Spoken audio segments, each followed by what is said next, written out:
Hello and welcome back to McClaren Performance for an episode today where I want to talk about my problems with the football conversation online. Is it really as good as it can be, and do football fans deserve more?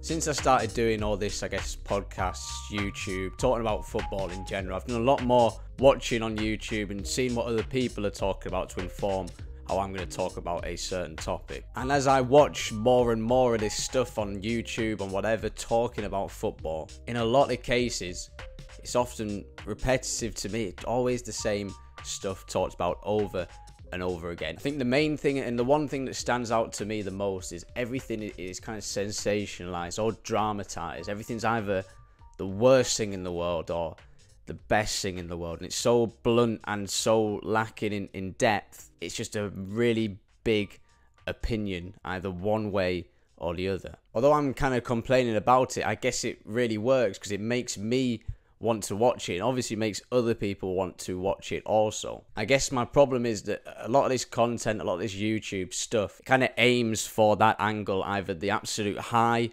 or the absolute low, and aims for that more so than looking at the depth of the situation, really trying to investigate exactly what is going on. I guess at the end of the day, the argument is that anybody is allowed to give their opinion, and that is fair enough. Everybody is allowed to do that as long as you state, this is what I think. But it's interesting to look at what exactly an opinion actually is. What is the definition of it? Funnily enough, if you Google what an opinion is, there's really two definitions for it. One is an opinion is a view or a judgment formed on something, but not necessarily based on fact or knowledge. It's just something that a person has as an intuition as to what the situation is. But the other definition of an opinion is a statement of advice by an expert on a professional matter. And I think that is where I come in with my kind of criticism. And a lot of these opinions are founded on not a lot of anything. And I would like to see a lot more of those opinions still be entertaining,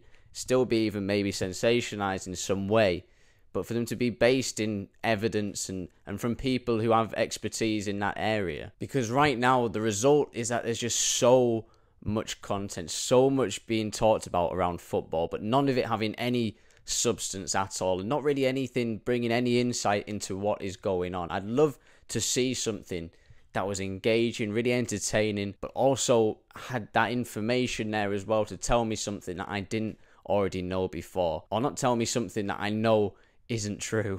Oftentimes, a lot of this commentary is it's speculation, and then it's just shouted about. And that's really it. It's speculation stated as fact. It's opinion stated as something that is real. Not really grounding things in reality, and not really taking a real perspective of what is going on in football, because I think the reality in many ways is kind of boring. They're just people. They're just working. Teams often do well. Sometimes they do badly. In my perspective, it's always just a part of a process. And what this content kind of does is it picks the minute kind of aspect of what's happening just then in that week, and makes a big judgment on a lot of different things based on that one thing. I think Liverpool is probably an example at the moment where over these past 3 games, they haven't done too well. But I think I can imagine over the context of this whole season, there'll be problems there that'll be solved, and we'll look back and not even talk about what happened then. But right now, it's something that's a big thing, and there's a lot of big talk about the problems of Liverpool, when I don't think they really have a lot of unbelievable problems. They just need to bring a few players in. What much is there to say about that? I really am talking about it from the perspective of a fan of all this stuff. Talking about football on YouTube, especially fans of football, giving that platform to talk about their club, I think is a really good thing. But it's also moving away from that. It's not just fans who want to express themselves. These are now businesses. These are big companies that are making a lot of money from doing this and get a lot of views and people watching that. I think there's a certain amount of responsibility to talk about football, talk about people in general with facts and evidence. And when you're making these opinions, I think they should be informed by something at least. It's kind of a question of, are these people journalists?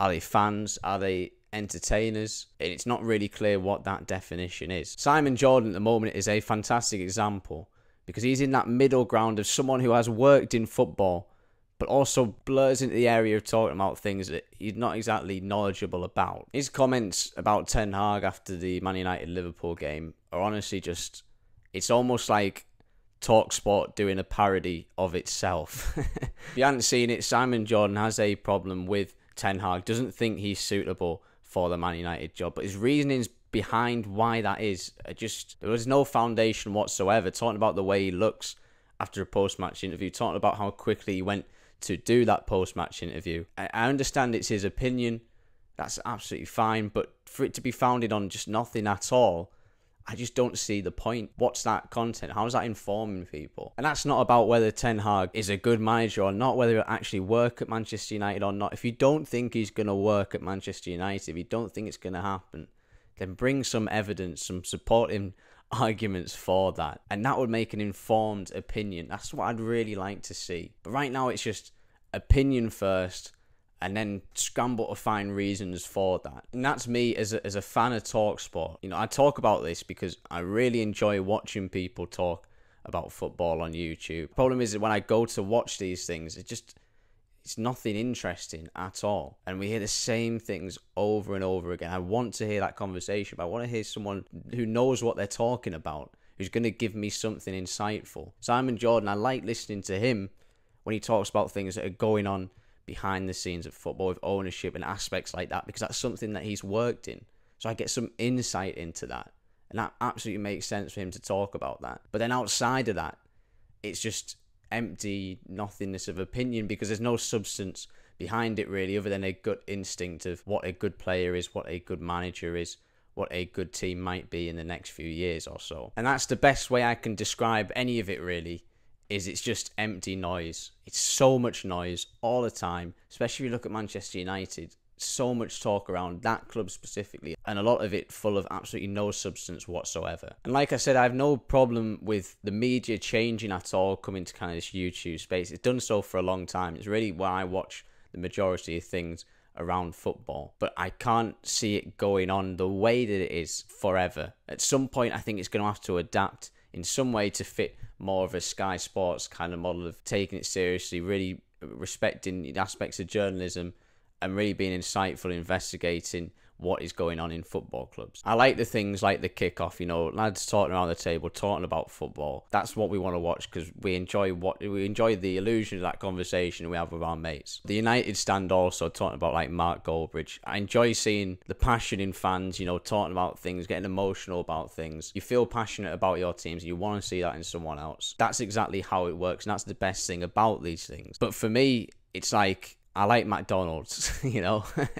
I like McDonald's, but I know it's not good for me, and you don't want too much of it. And it's just hollow, you know. There's not a lot of substance there. It's really the difference between going to McDonald's and then going to, I don't know, the fanciest restaurant there has ever been. And there's not a lot of that fine dining, high kind of cuisine, but there is a lot of this junk food around. It would be nice if there was this middle ground, and I hope that the future kind of heads towards this, where you have this entertaining, this engaging, these personalities that can really engage you on the topics of football, but do so as well with research and evidence backed behind it as well. But right now I don't see any instinct from these channels, from these people, to look more into football, to find things out that other people might not know. And that's what you're left with really. A lot of noise, a lot of shouting, a lot of arguments, but no substance there. It's all just empty noise. And yeah, that's me for today. Not really so much what I usually do, informative arguments about certain things, more really a rant in what's going on with commentary around football and how we could probably talk about it better. Let me know what you think in the comments. Are you as sick of the noise as I am? Thank you for watching and listening. If you like the video, make sure you give it a like. If you like the channel in general, make sure you subscribe as well if you're listening. Leave a review, 5-star, hopefully, on Spotify, on Apple, on Google. That would be fantastic. And yeah, I will see you again next week.